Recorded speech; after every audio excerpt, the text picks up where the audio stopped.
గుడి గంటలో నాదానిది నీవని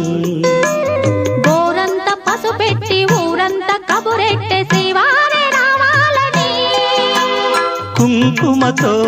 కుశలమని పారాణే పదిలమని